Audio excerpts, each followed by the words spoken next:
episode 662. My name is Paul Garcia, and I am your host here on the Spurscast. I'll be going solo for this episode of the Spurscast. In this episode, let's go ahead and take a look at the signings the Spurs have made so far in free agency. So let's jump right into this episode. So before we begin with our main topic, I do want to go through some latest news regarding the San Antonio Spurs. Regarding Summer League, first of all, so I am recording this. I do want to note on a Thursday evening at about around 5:30 p.m. So if the Spurs make a move, they waive somebody, they sign somebody, you all know why I didn't cover this episode. The Spurs, though, do begin their first Summer League game on Friday in Las Vegas. I think it's at 4:00 Central Time here for those of us in San Antonio. And unfortunately, there's been some injury news for the team. Joe Wieskamp, the team announced on Thursday, will be out for the entire Summer League. He's going to miss all 5 games due to a sprained right ankle.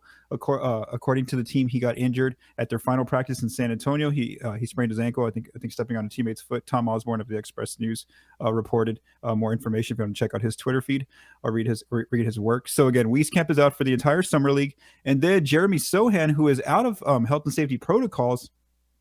He's been near the team, if you've seen like in photos and videos, so he will be with the team in Vegas. However, he's not going to play it either in Summer League in all 5 games. The Spurs just basically didn't want to gamble. They didn't want to risk him getting not being in conditioning. He missed all of the practices in San Antonio, and then to have to play 5 games quickly in Vegas. They just didn't want to take that chance. So he has more opportunity in the summer. So again, Sochan and Wieskamp are both out for Summer League. That's some late injury news for the team. They're both going to be out of the 5 games in Las Vegas. The Spurs have made an official signing. They officially signed Blake Wesley earlier this week to his rookie scale contract. So Wesley's officially on the roster. He signed his deal. We are still waiting for several other players to get signed and one player waived. So first of all, the other 2 rookies, Jeremy Sochan and Malaki Branham, have both not signed their contracts. I do expect that especially Branham will sign his contract pretty soon here, considering that the Spurs do play on Friday in their Summer League game. But again, I think that it's going to happen. They're going to eventually sign their contracts. They may even sign them by the time this podcast goes out. But again, it's just notable to watch because remember the rules regarding rookies. If they don't sign their contracts, well, then they can be traded at any time. If they do sign their contracts, then there's a 30-day wait for a team to trade a player. Again, I don't think they're going to trade these players, but it's just interesting that only Blake Wesley was the only player to sign earlier this week. So we're still waiting on those other 2 rookies to get signed. Gorgui Dieng is returning to San Antonio. I will have more on his addition in the second topic of this episode, but he hasn't officially signed just yet. But again, he has agreed to return to the Spurs. And then lastly, Danilo Gallinari, he hasn't been waived yet officially. Again, the reporting was that he would be waived and then he's going to join the Boston Celtics. However, that's not official just yet. So the Spurs, according to Jake Fisher of Bleacher Report, he had reported earlier, I think last week, that they have until July 8th, which is on Friday, to waive Gallinari. So his $10.4 million cap hit will become fully $21 million if he's not waived by Friday. So again, that's a player to watch here. And again, he may be waived by the time the Spurscast episode goes out, but as of the time that I'm recording this at 5:30 p.m. on Thursday, he is still on the roster. So again, those are some official and transactions that haven't happened for the team just yet. All right, so now topic 2, let's go into the opening week of the offseason. So as you all know, it's been a very quiet free agency outside of the first initial signings that all the teams made when the opening hours last Thursday, a week from last week. It's been very quiet, and a big reason for that is because of the Kevin Durant situation.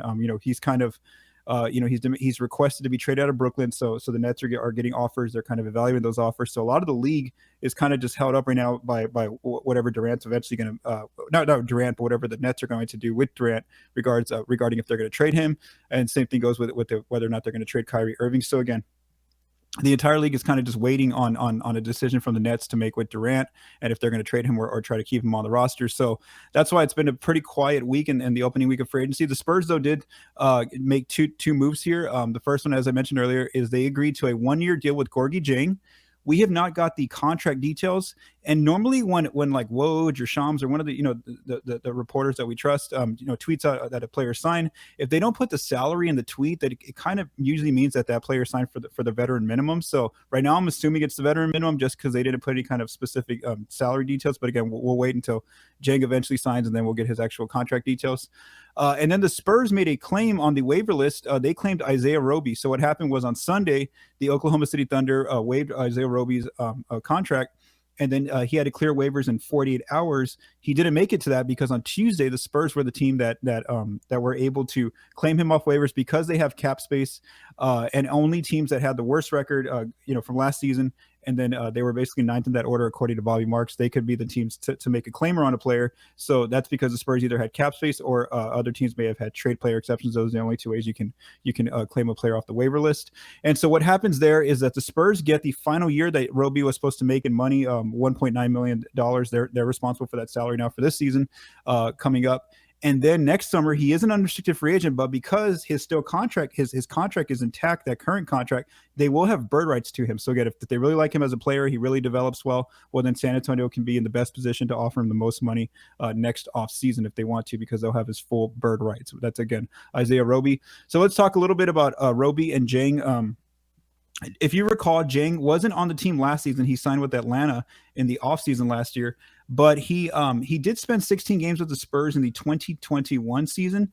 And so when he was he's likely going to be the third big behind Jakob Poeltl and Zach Collins at the 5.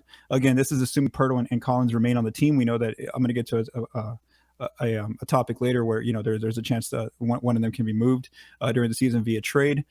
Dieng also played in 44 games with the Hawks last season. He only scored 3.5 points because he didn't play a lot, 2.8 rebounds. Something interesting that we saw here when he was with San Antonio was that 61% of his shots last year came from three, so he is a big who likes to spread out the floor, and he made them well. 43% of his shots did go in from the three-point line. Roby's a 6'8 player out of OKC. He kind of fits that Spurs timeline. He's only 24 years old right now. That's kind of the age range where a lot of the Spurs current players are. Last year with OKC, he played at the 5 a lot. He played 88% of his minutes at the 5, according to Cleaning the Glass. But because the Spurs already have Poeltl and Collins and even Dieng there, I'm assuming he might get more minutes at the 4, because the year before that, he did play more minutes at the 4 with OKC. He does space it out as well. 31% of his shots came from 3, but not as much as Dieng likes to shoot from 3. And Roby made him well, 44% accuracy on 3s. In 45 games with OKC last year, he averaged 10.1 points, 4.8 rebounds, 1.6 assists, 1 turnover, in 21.1 minutes. So again, that's Roby and Dieng, who are the new additions to the team. The team, though, did lose some players. I don't know if we addressed this in the last Spurscast, but the Spurs did end up trading Jock Landale as part of that DeJounte Murray trade to Atlanta, and then Landale ended up getting traded to the Phoenix Suns. So next year, Jock is expected to be on the Phoenix Suns unless they waive him, because he has a partially guaranteed deal as well. And then Lonnie Walker IV did leave in free agency. He went to go sign with the Los Angeles Lakers. They offered him $6.3 million of that tax mid-level exception, reportedly. So again, Lonnie is now off the team. He is now joining the Los Angeles Lakers. So again, 2 players left, Landale and Lonnie, and then 2 players were added in Gorgui Dieng and Isaiah Roby. All right, so now before we begin with our next topic, let's listen to a quick word from our sponsors. The action never ends at DraftKings Sportsbook, especially this summer. With tons of ways to bet on all your favorite sports, you can fuel your fandom and feel the heat of the season like never before. Plus, right now, DraftKings Sportsbook is giving new customers a risk-free bet up to $1,000. That's right, make your first bet up to $1,000, and if it doesn't win, you'll get another shot to cash in. You can throw down on all the major action of baseball, golf, MMA, and more. Plus, with same-game parlays, spreads, money lines, over-unders, and props, your betting options feel endless. Best of all, DraftKings is safe, secure, and reliable. You can deposit and withdraw your cash whenever you want. Download the DraftKings Sportsbook app now. Use promo code TBPN. Make your first deposit and get a risk-free bet up to $1,000. That's promo code TBPN. Only at DraftKings Sportsbook. Minimum age and eligibility restrictions apply. See show notes for details. All right, so again, continuing with this episode, let's just go into some general questions. This is one that I've kind of been getting a lot, and it's one that's very, if you're a fan who wants to see like the Spurs doing a lot of action here in free agency, getting involved in deals and signing free agents, this is not the fun topic for you right now. And that is, what are the Spurs going to do with their cap space? So right now, assuming that Gallinari's guarantee is at $10.4 million and they eventually waive him soon, and then Dieng is on a minimum deal, the Spurs can open up the most cap space in the league, up to $38.4 million. Again, $38 million is what San Antonio can still open in cap space.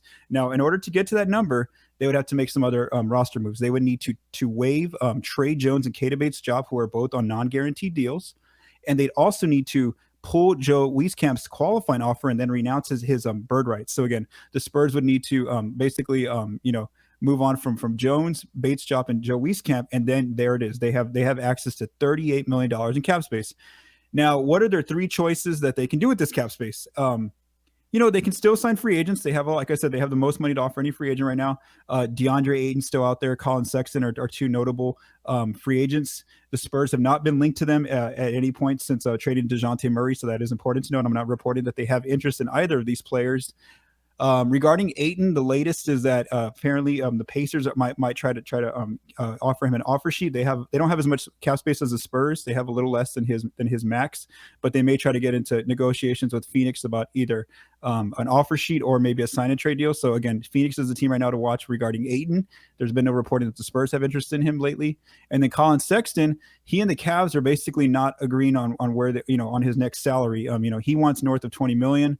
As we've reported here on the Spurscast that we've talked about before, the Cavs are saying they want him more so like in that maybe like I guess 11 to like $15 million range is what I think I read last out of Cleveland. So again, Sexton and Ayton are both free agents, and the Spurs can offer either of them the most money. But right now, there's no reporting that the Spurs have interest in either of those free agents. The second option the Spurs can do, and this is what I think they are doing, is they can use their cap space to take on contracts from other teams. For future picks, for draft collateral, for draft assets. So again, when you talk about teams that maybe want to trade with the Nets, if there's a team who needs to open cap space to either acquire Kevin Durant or Kyrie Irving, the Spurs are that perfect team who can take on a contract that a team needs to move to open that cap space. Or a lot of teams are getting hard capped by using the biannual exception or the mid-level exception. And so if they hard cap themselves, they can never go over a certain number, the hard cap number on their roster sheet this entire season. And so if they wanted, one of those hard cap teams wants to trade for Durant or Kyrie Irving, well, then they need to basically lose some current salary on their books and never cross that line even after the trade's completed. So again, the Spurs are the perfect team there to take on a contract or two.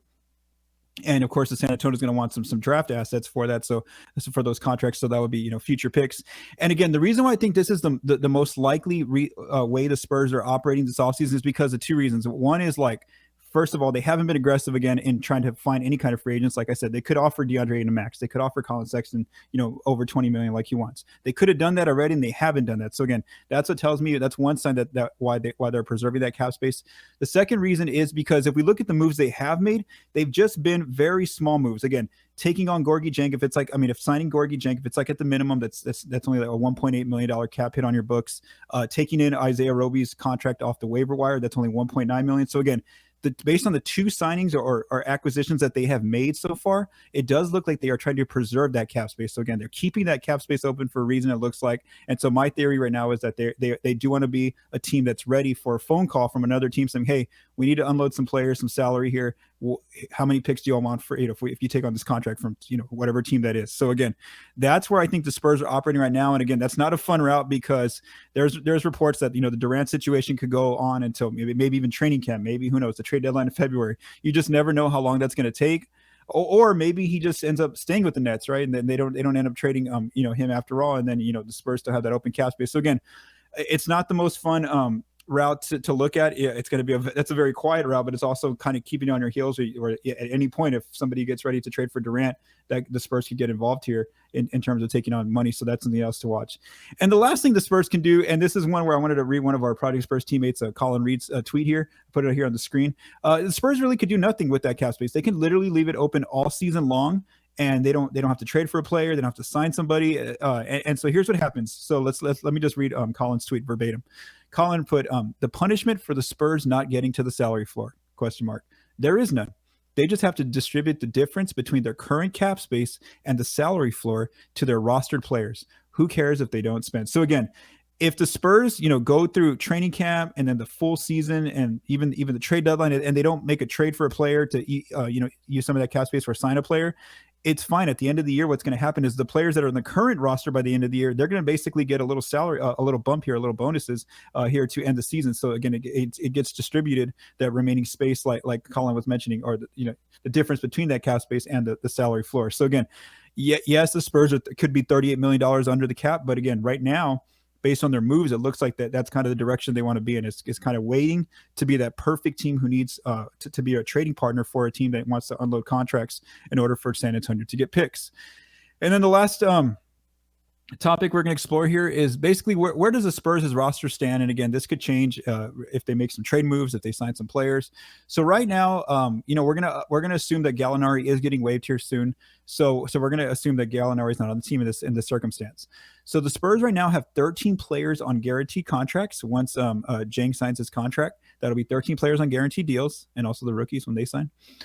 There's going to be 2 players on non-guaranteed deals, so that's Trey Jones and Keita Bates-Diop, and then they have 1 player on a 2-way contract, and that's going to be Dominic Barlow. So again, they haven't officially announced that signing just yet. It's Barlow as a 2-way player, but again, the expectation is he'll be a 2-way player.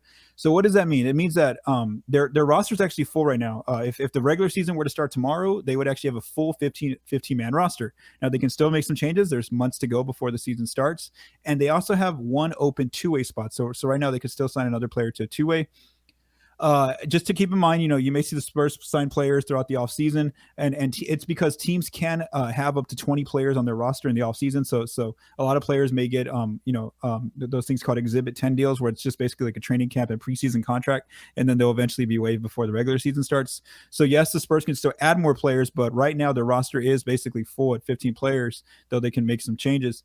And then I would just say, from now until training camp, and then even training camp till February trade deadline, is keep an eye on some of those veteran players, players like Jakob Poeltl, Doug McDermott, Josh Richardson. I'm sure that the Spurs, again, I'm just predicting here that the Spurs will have these players on the trade block. So like teams will be calling, and San Antonio will just basically be taking calls on these players because again, they don't quite fit with the new timeline that they want to basically be more so in that more aggressive rebuilding mode.